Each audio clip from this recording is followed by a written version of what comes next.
Welcome to the Emerging Civil War podcast. I'm Chris Mackowski, and joining me today from Franklin, Tennessee is my friend Eric Jacobson, CEO of the Battle of Franklin Trust. How's it going, man? Pretty good, pretty good. It's a good day. It's Friday. It's a Friday, that's right. And you have reason to celebrate today. Hot off the press, fresh news. Hot off the press. We signed the contract for another piece of really important battlefield just south of Carter House. It's only 7/10 of an acre, but it's $5 million. But we've been trying to get this for years. So to lock it up, it's just great. And just a week before the battle. So wonderful day. Wow, congratulations. That's great. And you guys have just been doing tremendous work at Franklin. That's why I wanted to have you on today to just talk about what a incredible success story the Franklin battlefield has been from a preservation and conservation point of view, and the work that you have done to help lead that effort. So congratulations, first of all, on just giving us something that we can walk on and look at and experience. Well, it's been worth it. It didn't happen by accident. This has been it's been 20 plus years of work, and today I think was the 15th land transaction Wow. around or very near Carter House. So it's been very costly, but it's been very worthwhile. So take us back just a little bit. Like, when did you first step foot on the Franklin battlefield, and when did you first get a connection to that battlefield? I think my first visit was in 1996. I don't recall. It was 96 or 97. So I lived in Arizona at the time, and I was dabbling around with what became my first book. And I flew to Nashville, and I hit several areas. I mean, I was in Murfreesboro, and I think I went to Shiloh, but Franklin was the reason that I made that trip, and I was just stunned. I couldn't believe that the battlefield looked like it did. Mm. There weren't a lot of people visiting Carter House and Carnton, a handful, but the battlefield was it was a wreck. And it was sad, but I kept coming back because there was just something about the story that I gravitated toward. And then, eventually I moved here, but yeah, so it's been, almost 30 years now. Wow. So what is it that got you from going from a battlefield visitor to the guy who's running the Battle of Franklin Trust now? Well, I was crazy enough to move here, and then I wouldn't leave. Um, it was my first book. I mean, I wrote and I wrote and I wrote and I wrote, and my wife and I had traveled here, and she liked it. I mean, I was already in love with it, and so we moved here with our daughters, and I got a part-time gig at Carnton, and because of my prior experience, I came out of the corporate world. I'd started a business with a couple of guys, and so I had some experience in running an operation, and that just, one thing led to another. And the Battle of Franklin Trust was created in 2009, and there was a president and CEO for the first year, but one it just didn't work out. So the board turned to me, and I'd been around for, I guess, 6 or 7 years at that point. Mhm. And here we are, 15 years later. So it's been a wild ride. We manage Ripa Villa now. So I look back on it sometimes, and I really can't believe it. Dude, this is the greatest job in the world. I mean, I'm what else could I do that would be as worthwhile as this, or that I'd be any good at? Uh, well, I don't know. I can't. That's only such a hypothetical question. You're so good at what you do. I can imagine that if you went to someplace else, you would also do an equally good job. I don't know that I have this much fun though. Well, in the times I've been out on the battlefield with you, I mean, just there's something about the story that just comes to life when you tell it, and you connect not only kind of what happens on any particular piece of ground in the battlefield with just sort of those larger, giant, sweeping themes. Uh, you know, uh, Not to sound like I'm sucking up, but you're just one of the most talented people at making those connections and really drawing that forward. So obviously, something about the battlefield and the story speaks to you in ways that are really powerful. I don't think there's any other story like it. I mean, but I'm sure somebody who digs Shiloh and Chancellorsville and Gettysburg feels that, and rightfully so. I mean, each of the stories has their, block, and when I say block, like it's a piece of this larger tapestry. Um, but Spring Hill and Franklin, to me, are so unique because this is where it ended. This truly, to me, has always been the place where the final pivot was made toward the conclusion. Because, I mean, follow the chronology. Um, and by the fall of 64, Lee is locked up in Virginia. Grant's got him in a chokehold. Sherman takes Atlanta, but the Confederate Army was still dangerous. This was the Confederate Army that had been at Shiloh and Murfreesboro and Chickamauga and Chattanooga and Atlanta, and they were still dangerous. And once Hood cut loose and moved north, this last great campaign has to play out. And when I say it has to play out, it didn't have to play out at Spring Hill and Franklin. It happened to. But it had to happen. There was going to be this final Titanic struggle, and then it happened on November 29th and November 30th. And it's tragic. It's bloody. Spring Hill's confusing. Franklin's pretty straightforward. But I felt that for people to understand how the war ended, they had to come through here. They had to see how the drama played out. And I know a lot of people say, well, Hood never should have tried it. It was a forlorn effort and it was all for naught. Nobody knew that in the fall of 64. I mean, we know the war ends in the spring. They didn't. Yeah. They didn't.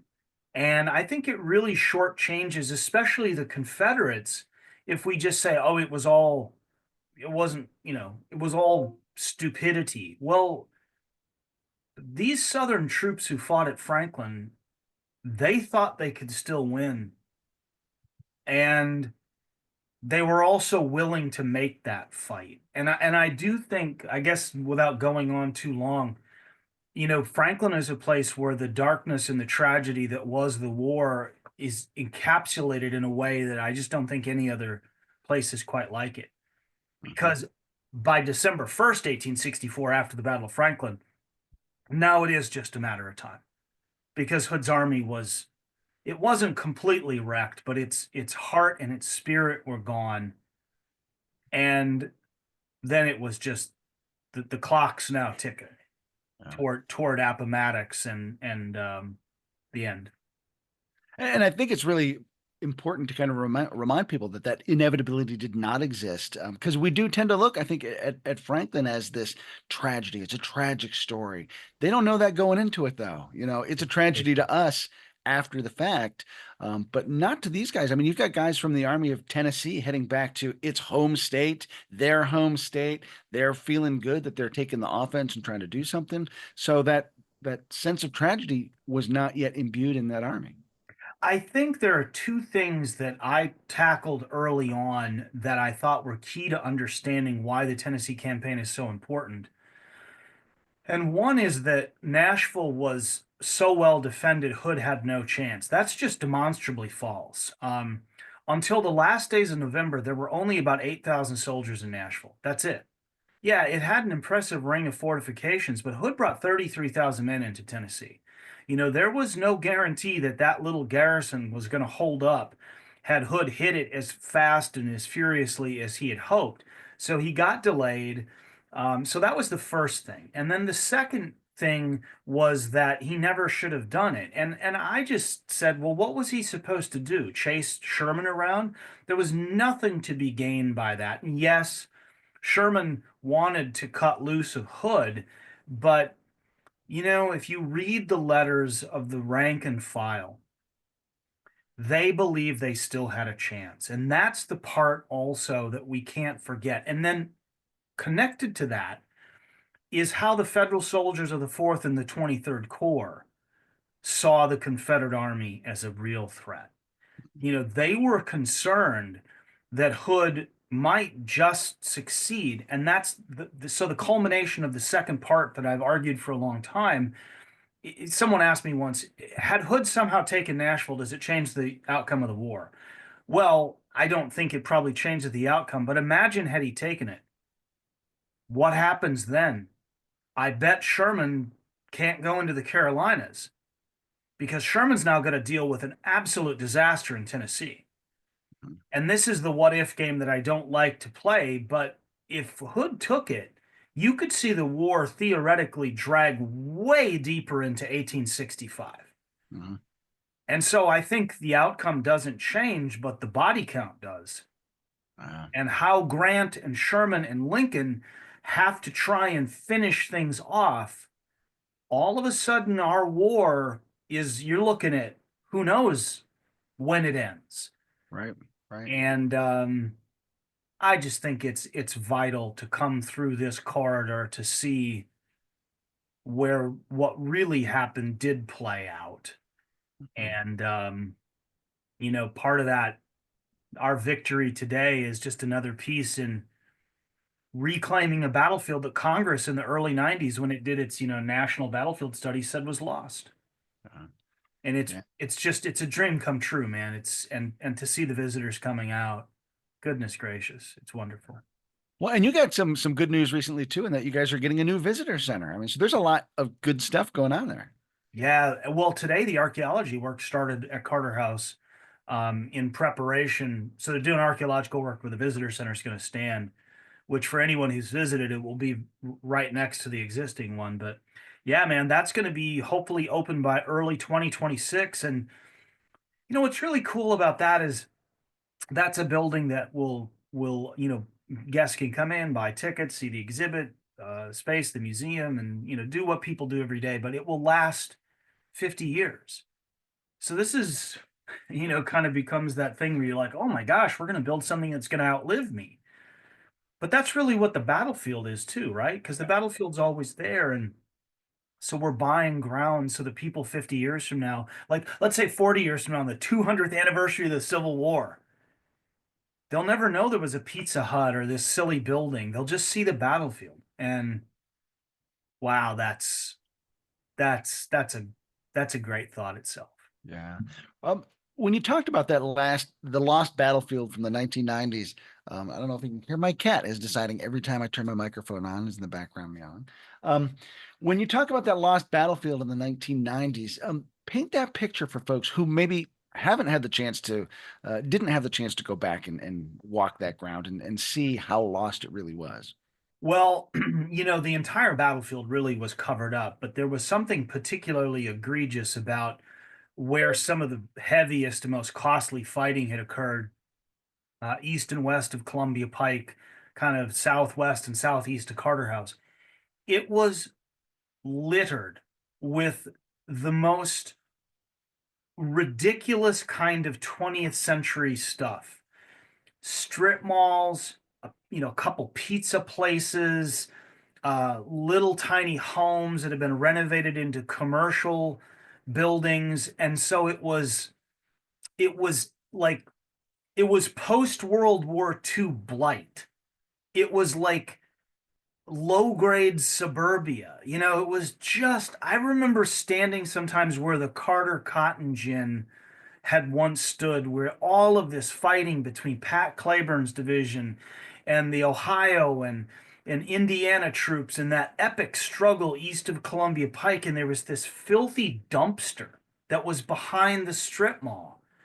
And I would just go, oh my goodness, how did this happen? And then today, what's so fun is people complain like, oh, kids don't care about history. People don't appreciate history the way they used to. And I was like, oh, wait a second. It wasn't the kids that built that stuff in the 60s and 70s. That was people like older than me. And I'm not blaming them. I'm just saying that's what happened. And so we've had to peel that back. That's what I first saw when I visited and I saw that stuff. I would be like, "Oh my, how did this happen?" And now it's just open space and that's what makes it so much fun. Yeah. What was the inciting event that got people together to say, like, we really need to reclaim this? It's not enough to just preserve, but we need to reclaim. I think there was one thing that really galvanized the kind of local community to then start to do the national outreach to, groups like the Civil War Trust, but today we know them as the American Battlefield Trust. Um, and it was the county library. The county library was built probably 350, 400 yards south of Carter House in the middle of some of the worst combat. And there was something about that library that made people kind of look in the mirror or maybe at one another and say, okay, we lost that battle, but we can't let this continue to happen. And it really spawned the modern preservation movement in Franklin, which, let's be fair, was also running concurrent with efforts, like around Richmond or around even some, around Atlanta and various places. I mean, I remember years ago when Disney was going to build a big theme park around Manassas. So in the 90s and early 2000s, I think it was happening all over. I think today, like look at the slaughter pen at Fredericksburg. Right. That was kind of it was like that. And what happened then with the library being built is it allowed the 110 acres, which was a golf course at Carnton, to be saved and is now part of the battlefield. So yeah, yeah. If you talk to locals, they'll tell you it was when the library got built, as people went, wait, we've got to do something different. Yeah. And there have been a lot of different organizations that have participated in preservation works, lots of actors and just interested parties. Um, how is it that everybody kind of came together for that to coalesce? Because I know a lot of times, and this isn't speaking necessarily to your situation, but a lot of times people are like, well, no, this is my sandbox. No, wait, this is my sandbox. So a lot of different interested parties that kind of had to start rowing in the same direction, right? Franklin's Charge was really the organization that first got the kind of disparate groups banded together. And Franklin's Charge was, early on, Robert Hicks and Julian Bibb got together the Heritage Foundation, Carter House, Carnton, the African American Heritage Society, just really people with like the community spirit, the volunteer spirit to band together and try and make a difference. So that was the first thing. And then the further impetus, and this is where I have a personal perspective, was the creation of the Battle of Franklin Trust. Because you want to talk about like that my camp, your camp thing. Mhm. Oh goodness. I mean, Carter House and Carnton, they weren't really at odds with one another, but they did not work together. And I saw that firsthand because I worked at Carnton. And I mean, so you had two different directors and two different boards and two different staffs. And I mean, it was like Catholics and Protestants. They just didn't want to work together. And but we did it. And so between the creation of Franklin's Charge and saving Battlefield, and then and creating a new organization that actually managed the historic properties, it just led to kind of a revolution.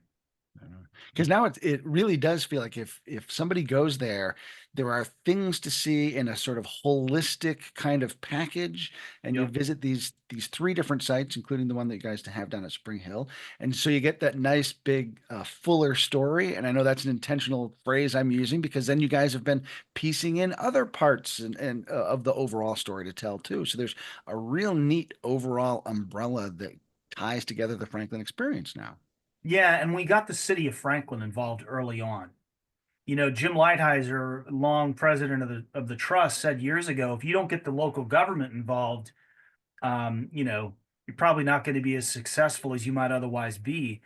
And we got the city, which was the mayor, the city administrator, and the board of mayor and aldermen, all to understand not just the importance of history, but the economic impact, which is huge because, the tourists who come in, they spend a lot of money. I think anybody close to Gettysburg or Williamsburg understands that, right? I Yeah. mean, if you're in Memphis, if you're in Springfield, Illinois, there's tourism is dollars. And by having the city involved, they've been a great partner on the battlefield reclamation front. And they were hugely supportive during our efforts with the Fuller story in, telling a little bit of the 19th century story in the town square. Because not everybody goes to the battlefield, not everybody goes to Carnton or Carter House, but lots of people are in the square. And of course, what was there but a Confederate monument? And so instead of tearing that down, we worked to put up another statue. And so now there's a statue to a USCT soldier. Um, because about 300 black men from this county served in USCT units during the war. So it really was it was cross pollination at its best, man. It was just getting everybody to kind of put aside their own personal feelings and truly working together. I mean, gosh, I don't talk about teamwork all the time, but this really was teamwork.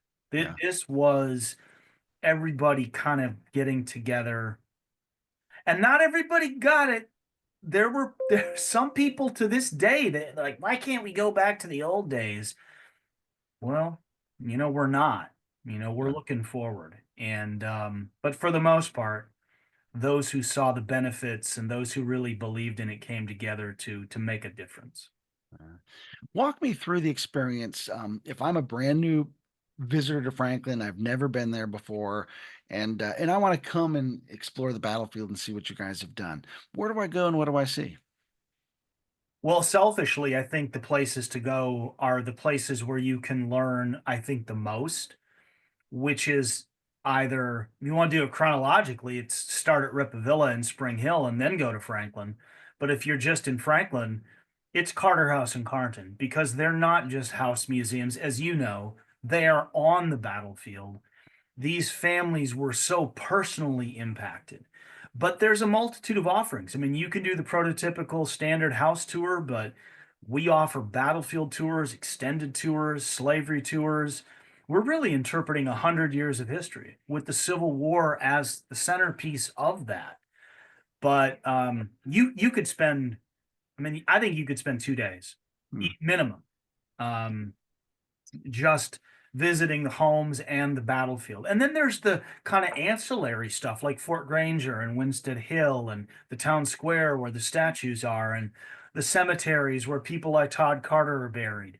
So you can even branch out further. I mean, you can go to Murfreesboro and there's the battlefield there, but that's where the federal dead from Franklin are. You can go to Nashville, which of course has a couple of really cool spots, and you can see where the final licks were laid on the Army of Tennessee. So, you know, um, if you're somebody like me, like I've often thought if I were visiting, like a guy like me visiting today, oh my God, I could spend a week here. Um, and that wasn't always the case. Yeah. So there's really a lot to see. Yeah.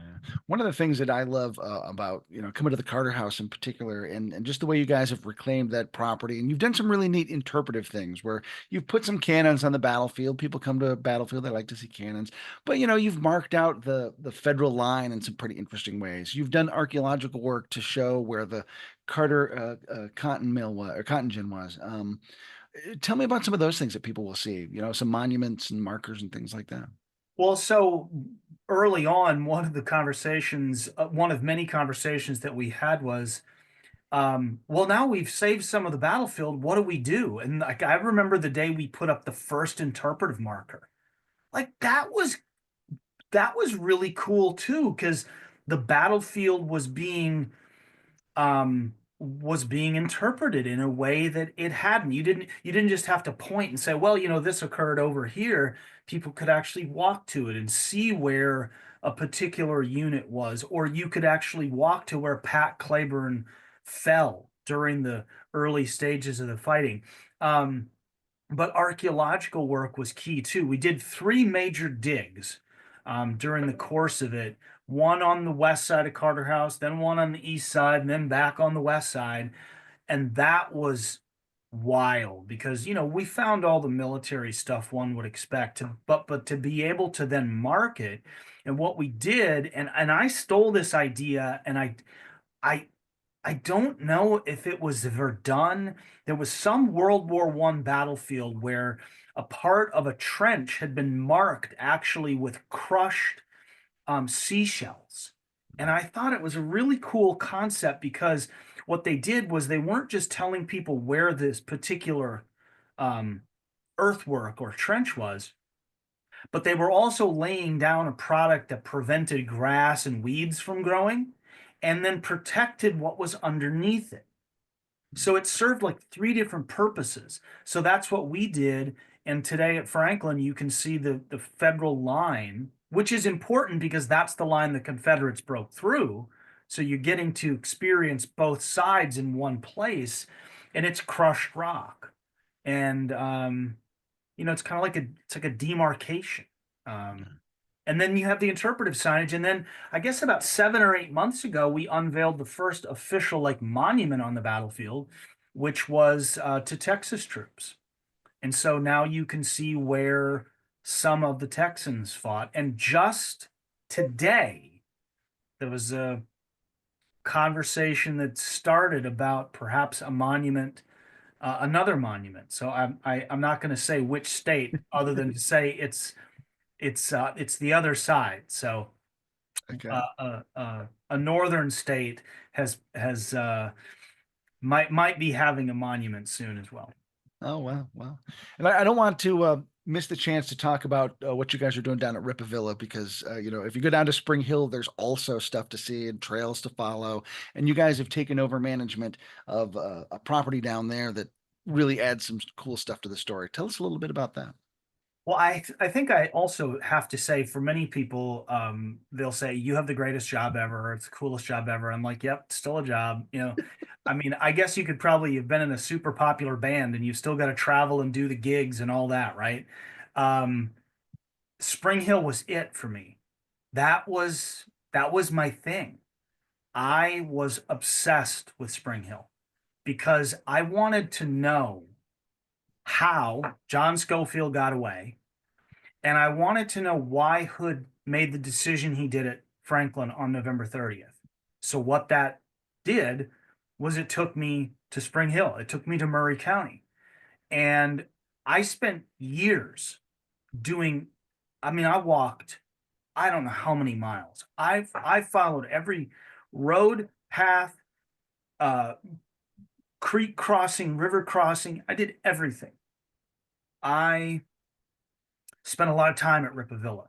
I was I was dragging myself around Ripavilla before it was open to the public.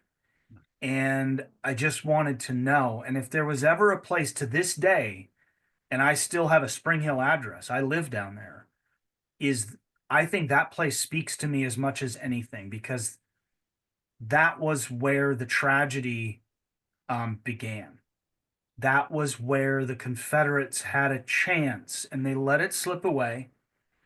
And Schofield escaped, which sets the stage for Franklin.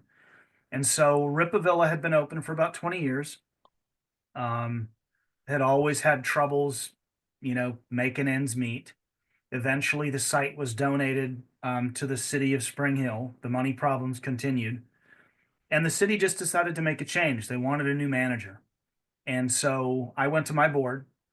And this is where, after a while, you develop capital that's not like the capital in your bank account. It's like the capital of, hey, I've got a track record. I seem to have done pretty well. I'm like, we've got to manage Ripavilla. We're the group to do it. We're the only ones that should do it. We're the only ones with the bandwidth to do it. Let's do it. The board said yes. We put in an RFP. The city chose us. And in 3.5 years, I'm proud to say I think that um, we've changed the site. We've changed it back to the story about the Cheairs, about who they were. Nathaniel Cheairs and his family lived there. His father was an early settler. Nathaniel Cheairs was an officer in the Confederate Army, but he also owned 75 human beings. He was part of the Southern aristocracy. They lived there long after the war, just like the McGavics and the Carters did. So they have a great family story, but the Battle of Spring Hill is something we talk about every day. To me, Spring Hill is like it's day one, right? Franklin's day two. Um, and it's just great. Now we sell a ticket. You can visit all three if you're a guest.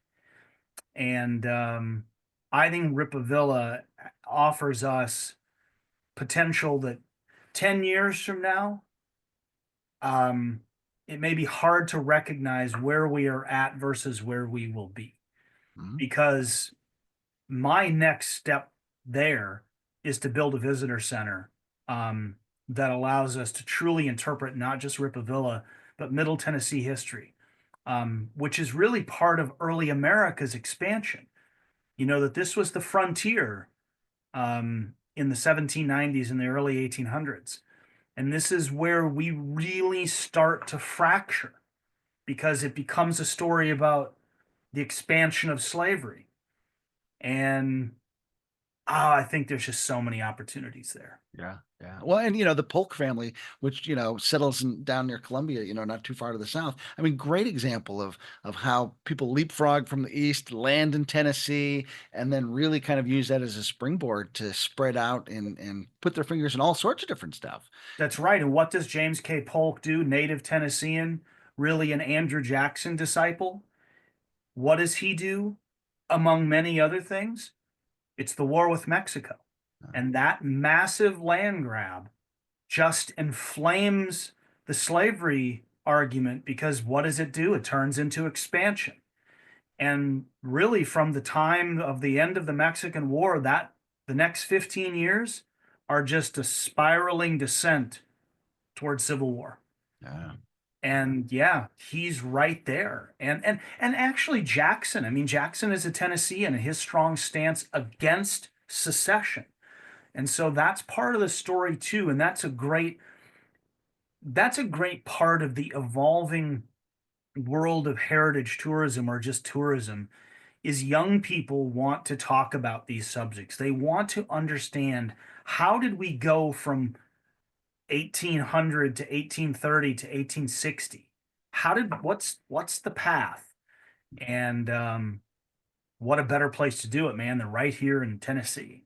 yeah, yeah. Now, I want to back up just a second to the Cheairs family because you've been doing a lot of work on them lately, and I just want to give you the chance to kind of crow a little bit about your discoveries and kind of spending time with this historical family that has made a personal impact on you over the years. What's been fun about working on that project? They blow me away. They are a 19th century reality show. They really are. And yes, some of it's actually hilariously funny. Some of it's very sad. Some of it is intriguing. It's just, I think it's my last book. You know, I wrote three, then I've spent all these years doing this work, and I think this is it. I'm not one of these guys that's going to pump out 10 books. Um, so the minute I say this, I'll probably do something else after this. But so this is the running title, as you probably know, is the Cheairs Family in Ripa Villa. But the subtitle is The Old Union War and the Redefinition of America or something like that. You know, I'm not sure what the final subtitle will be, but what it really is a story about Nathaniel Cheairs and his six children. And one of his children is Nat Cheairs, who lived at Ripa Villa. But the family extends into Mississippi and into Missouri. So there's six brothers and sisters. So they're kind of the centerpiece of the story. So it's four boys and two girls. Between the six of them and their spouses, in 1860, they owned over 600 slaves. So these people are up to their necks in it. Land, money, power, slaves. But the war starts and their lives are in many ways destroyed. Um, there are four young men who die, two sons of one of the Cheairs brothers, two sons of one of the Cheairs daughters. Nat Cheairs himself, of course, spends half the war in two different POW camps. Um, the women and the children who, wealth status aside, their lives are just wrecked. You know, one of the families in North Mississippi, I mean, as Grant is driving toward Holly Springs, toward Vicksburg, their lives are just flipped upside down. And then there's the post-war years. Some of them never recovered. One of the chair's daughters, Louisa, I'm pretty sure the war killed her. She died in 1866. Her health was just never the same. One of the chair's brothers, his wife is a widow. He died right before the war. She lost two sons during the war. Her life is one of poverty by the end. I mean, these people go from being at the pillar of the societal scale, and they're just knocked down, and they don't even know how to. They don't know how to do anything. They don't know how to cook their own food and farm their own land. And I think some people would. I'll tell you this. I wrote a line the other day, and I said, some people want to just diminish these people as nothing but colonialists and racists. And I said that misses the whole point. These people were brave, they were tenacious, they were reckless, they were driven, but this was their world. And when that world changed, some of them, like Nat chairs, adjusted reasonably well, but some didn't. And there was bitterness, and there were empty chairs, and there was this uncertainty. And I guess what I'm learning from them is this is all part of who we are too, because this legacy wrapped up within the war and race really does affect us way into the 20th century, probably in ways that maybe I didn't even realize. And so I've been tracking them down just like I did, you know, the Battle of Spring Hill and John Bell Hood and John Schofield. I mean, I was in Mississippi a couple of weeks ago, standing in a cemetery and looking around and thinking, wow, outside of this cemetery, this family's entire existence is almost non-existent. And I'm trying to piece it together so that somebody can read about it, right? And maybe not feel sympathy for these people, but understand who they were. And it's a God, it's as Americana as food and music.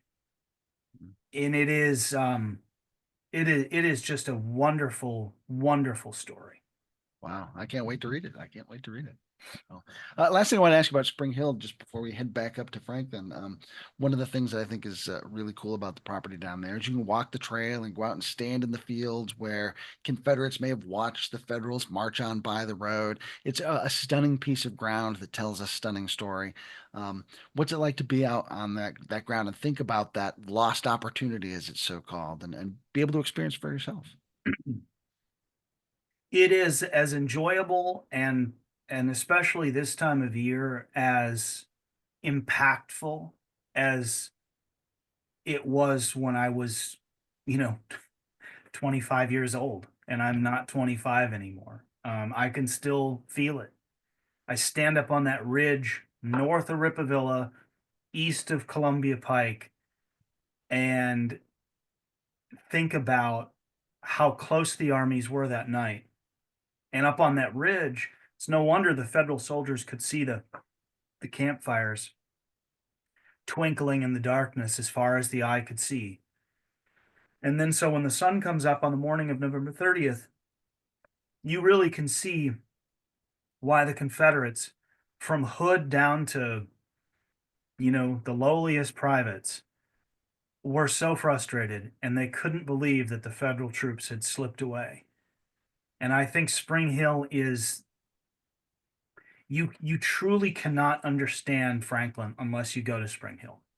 Yeah. And I will never tell anyone, I will never ever tell anyone that John Bell Hood made the right decision, but I will also never criticize him because I think by the time he got to Franklin, like Robert E. Lee at Gettysburg on the third day of July, I don't think there was any other decision to make. There was no way Lee was going to back off, and there was no way Hood was going to back off. They felt they had to, and they did.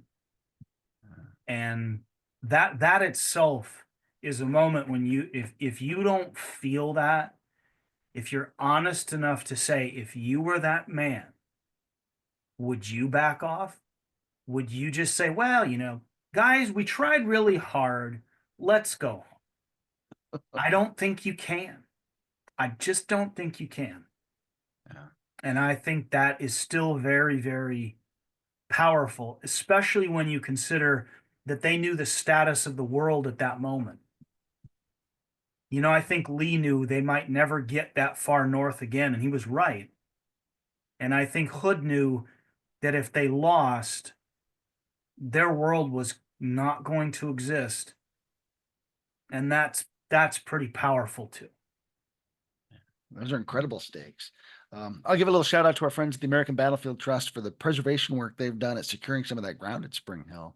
And I'll echo your sentiment in that, like, you really have to start at Spring Hill and then you work your way up to Franklin to really fully understand that story. Um, Eric, do you find it as we get ready to wrap up here? Do you find that when people get to Franklin, they're looking at it more from people who know about the story? Are they looking at it more through kind of a preconceived lens of romanticism and that tragedy we talked about? Is there a genuine interest for inquiry and discovery? What sort of baggage are people bringing with them that you kind of have to help them with?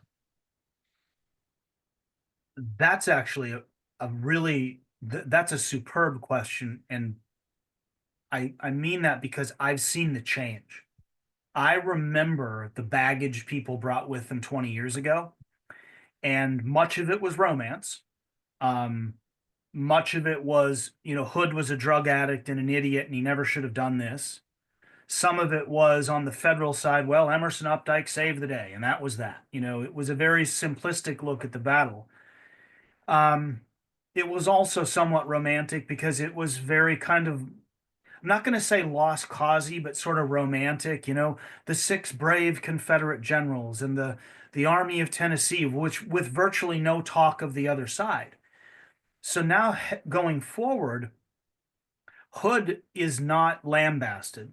He is, I think, viewed much more um, objectively. And we talk about both sides, but what we do, because we've had 20 years of ability to interpret, so we've introduced, think about a kid that was 5 or 10 years old 20 years ago. They may never have read Wiley Sword's book, and maybe they didn't read mine, but they also haven't been influenced by Civil War Journal or Civil War Times Illustrated. They've been influenced by the modern reclamation movement. They've been influenced by um, their world. And so they show up not just at Franklin, but I think they're going to Gettysburg and Shiloh, and they're looking at these battles as not isolated events in a vacuum. They're looking at the war differently. And so they actually want to do both. I think what I've seen is people, when it comes to the Civil War, are starting to visit Civil War battlefields like we have long visited World War II battlefields. Not just going to Normandy to talk about the tactical stuff. We're going to Normandy because we want to see where history was made, where these two sides were fighting and the stakes were incredibly high. And I think people are now seeing those things, understanding them at Civil War battlefields. And let's face it, the last years have forced us to confront that the two sides were not equivalents. They were equivalent on some levels. Bravery and dedication manifests itself in a lot of ways. But these two sides weren't fighting for the same things. And I really believe, as I look at the word emerging civil war, I believe that that's an emerging understanding about our civil war. Mm. And that doesn't mean one side is virtuous and one side is not. But it means that there was something going on at these places that was really a struggle for what the country was going to be, or if the country was going to be broken in two. And so now it's not about Hood's a villain and the Yankees are bad or Forrest is a hero or whatever. It's this understanding that we struggled for 4 years, intensely struggled for 4 years to determine our future and the world that we live in. I also want to give a final plug for your book. We've referenced it a couple times. I don't know that we've actually told people. For Cause and Country: The Affair at Spring Hill and the Battle of Franklin, which is as an outstanding tactical and operational study as there is for any battle out there. It's a fantastic book. Thank you. Yeah, so I want to give folks the chance to check that out. Any final thoughts for us, Eric? No, just come and see us. If you've never been, come and see Franklin. And if you haven't been for 10 or 15 years, come and see it. And then go to Ripa Villa. Follow the armies through that intricate series of events and head north. But more than anything, maybe look at the Civil War as I think what the veterans understood it to be was a war that we had to fight, um, a war that we had to fight, and a war fought for deep convictions, but that on the back end of it, we are very fortunate that we live in the United States of America. And it was truly a country redefined by our Civil War. Eric, thanks so much for spending some time with us, and congratulations again on the recent battlefield preservation victory. Hey, thanks very much. Have a good I'm day. Chris Mackowski for the Emerging Civil War podcast. We'll see you online and on the battlefield.